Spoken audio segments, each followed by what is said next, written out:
അസ്സലാമു അലൈക്കും വറഹ്മത്തുള്ളാഹി വബറകാതുഹു. മഹർ വിവാദവുമായി ബന്ധപ്പെട്ട ഒരു പ്രവാസിയുടെ അഭിപ്രായമാണിവിടെ.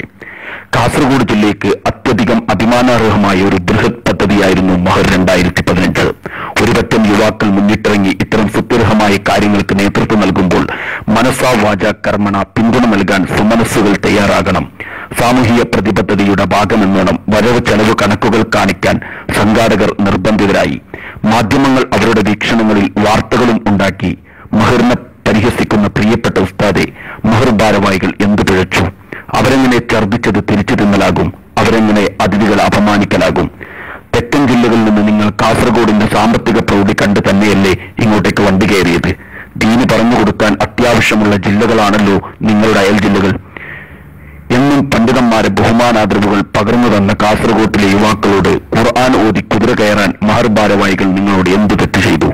പണം കൈപ്പറ്റി ഞാൻ വാങ്ങിയിട്ടില്ല എന്ന് പറയുന്ന ഉസ്താദ് ആരെയാണ് കളവാക്കുന്നത്? ജീവകാരുണ്യ പ്രവർത്തന ചരിത്രത്തിൽ സ്വർണ്ണലിപികളാൽ ഉല്ലേഖനം ചെയ്യപ്പെടേണ്ട മഹർ 2015 സംഘടിപ്പിച്ച സംഘാടകരെയും സഹകാരികളെയും നാട്ടുകാരെയും അഭിനന്ദിക്കാൻ നിങ്ങൾ തയ്യാറാകുന്നില്ലെങ്കിൽ ചെയ്യാത്ത തെറ്റിന്റെ പേരും പറഞ്ഞ് ഖുർആനോദി പരിഹസിക്കും. ഖബർ പണ്ഡിതനും പാമരനും എല്ലാവർക്കുമുള്ളതാണ് എന്ന ചിന്ത മറക്കാതിരിക്കും. ഇത്തരം മഹത്തരമായ കാര്യങ്ങൾ ചെയ്യുന്നതിൽ നിന്ന് യുവാക്കളെ പിന്തിരിപ്പിക്കാനേ നിങ്ങളുടെ പ്രഭാഷണങ്ങൾ കാരണമാകൂ.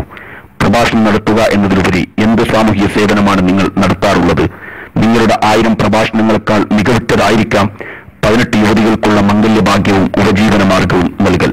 ദയവ് ചെയ്ത് പ്രഭാഷണ വേദികൾ പരിഹാസ്യം വിസർജിക്കുന്നതിനുള്ള വേദികളാക്കി മാറ്റരുത്. അസ്സലാമു അലൈക്കും.